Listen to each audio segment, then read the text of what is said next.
অনেক সময় আপনি ব্যাংকে বা এটিএম এ গিয়ে যখন আপনি টাকা তুলতে যান বা টাকা জমা করতে যান, তখন দেখেন যে ব্যাংকের স্টাফ আপনাকে বলছে আপনার অ্যাকাউন্টে টাকা জমা তোলা করতে পারবেন না, আপনার অ্যাকাউন্টটা বন্ধ হয়ে গেছে, তাড়াতাড়ি ফর্ম ফিল আপ করে জমা করুন।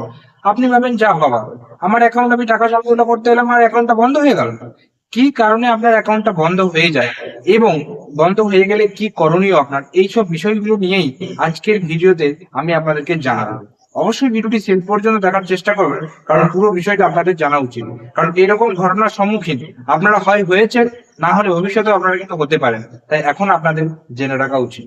নমস্কার, আমি জয়ন্ত দাস। আপনারা দেখছেন ডিজিটাল বাংলা চ্যানেল, যেখানে আমি বিভিন্ন রকম ব্যাংকিং বিষয়ক এবং ইম্পর্টেন্ট ডকুমেন্ট এবং government update related video upload করার চেষ্টা করে থাকি। তো প্রথমেই আমি আপনাদেরকে জানাবো শুরুতেই যে আপনার ব্যাংক অ্যাকাউন্টটা বন্ধ কেন হয়ে যায়। এর সব থেকে মেন যে কারণ, প্রথম কারণ হচ্ছে দীর্ঘদিন ধরে লেনদেন না করা। আপনি ভাবেন দীর্ঘদিন বলতে কত দীর্ঘদিন? অবশ্যই জানাচ্ছি।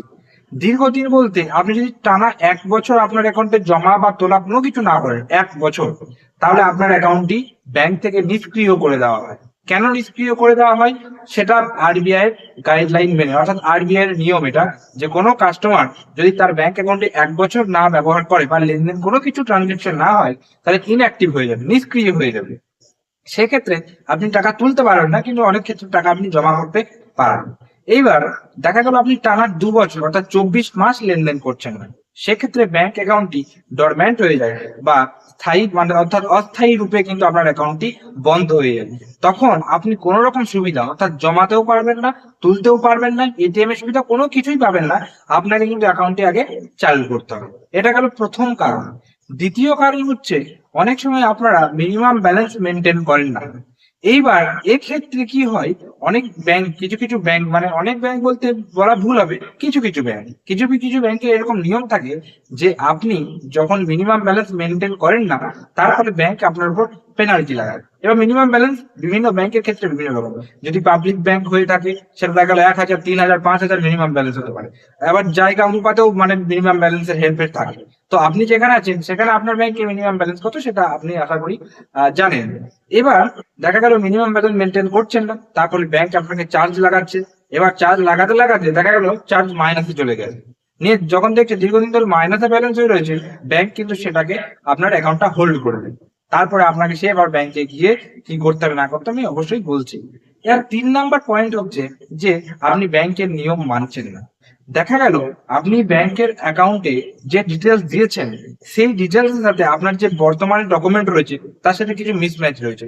কি করে মিসম্যাচ হয়ে যায়? দেখা গেল আপনি 10 বছর আগে অ্যাকাউন্ট খুলেছিলেন, 10 বছর পরে মানে আপনার মানে তখন যে ডকুমেন্ট দিয়ে খুলেছিলেন, এখন দেখা গেল ডকুমেন্ট আপনি কিছু চেঞ্জেস হয়েছে, হতে পারে অ্যাড্রেস চেঞ্জেস হয়েছে, কোনো কিছু আপনি চেঞ্জেস হয়েছে, সেইটা লেটেস্ট আপডেট আপনি ব্যাংকের সাথে মানে ব্যাংকে কি আপডেট করেননি। তাহলে এই যে মিসম্যাচ, অসমতা তৈরি হচ্ছে, যার ফলে কিন্তু ব্যাংক আপনার মানে বন্ধ করে দিতে পারে। বন্ধ বলতে অস্থায়ী রূপে আপনার অ্যাকাউন্টটা বন্ধ করবে। অনেক সময় ব্যাংক আপনাকে দেখবেন মেসেজ দেয় যে কেওয়াইসি করুন, আপনার কেওয়াইসি সময় হয়ে গেলে যে কেওয়াইসি করতে হবে, আপনি সেটাকে ইগনোর বা মানে অত কর্ণপাত করেন না সেদিকে। তার ফলে কি হয়, ব্যাংক অ্যাকাউন্টটা অস্থায়ী রূপে কিন্তু বন্ধ করে দেয়।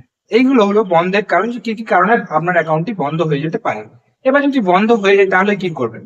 আপনি হয়তো ভাবছেন যে কাস্টমার কেয়ারে কল করবো বা এটিএম কে ঠিক করবো, কিন্তু আপনাকে জানাই কাস্টমার কেয়ারে কল করুন বা এটিএম এ যান, ঠিক হবে না। আপনার অ্যাকাউন্টটা ঠিক করতে গেলে সে আপনাকে হোম ব্রাঞ্চে যেতে হবে। কি করবেন? অবশ্যই কি কি ডকুমেন্টস নিয়ে যেতে হবে ভালো করে শুনুন। আপনার আইডি প্রুফ হিসেবে আধার কার্ড, প্যান কার্ড যদি থাকে সেটা নিয়ে যাবেন, ভোটার কার্ড, ব্যাংক অ্যাকাউন্ট যেটা রয়েছে সেটার এই কতগুলো ডকুমেন্টস আপনাকে কিন্তু নিজের সাথে ফটো নিয়ে যেতে হবে, 1 কপি পাসপোর্ট সাইজের ফটো আপনাকে নিয়ে যেতে হবে। এবার এগুলো সব জেরক্স নিয়ে আপনি ব্যাংকে যাবেন।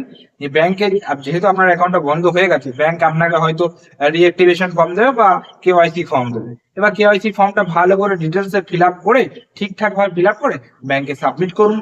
24 থেকে 48 ঘন্টার মধ্যে আপনার ফোনে এসএমএস চলে আসবে। অর্থাৎ মানে স্টাফ যদি সঙ্গে সঙ্গে আপনি বসে থেকে করে দেয়, মানে যদি বলে আপনি বসে থাকুন আমি করে দিচ্ছি, সঙ্গে সঙ্গে হয়ে যাবে। বা তারা তাদের নিয়ম মেনে ঠিকঠাক ভাবে করে দেবে, 24 থেকে 48 ঘন্টার মধ্যে আপনার অ্যাকাউন্ট একদম সম্পূর্ণরূপে চালু হয়ে যাবে, কোনো রকম অসুবিধা হবে না।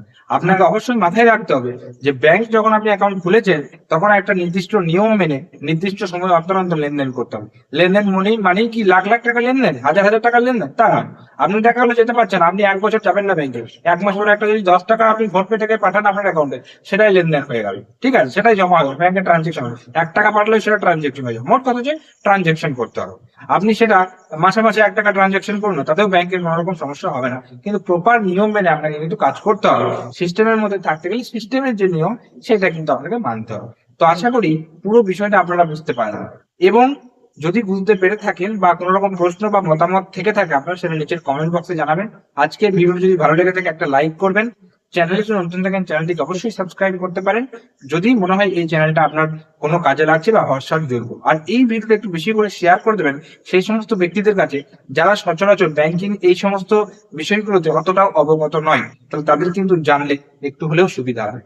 দেখা হচ্ছে পরের কোনো ভিডিওতে। ততক্ষণ পর্যন্ত প্রত্যেকে সুস্থ থাকুন, ভালো থাকুন। টাটা এবং ধন্যবাদ সকলকে।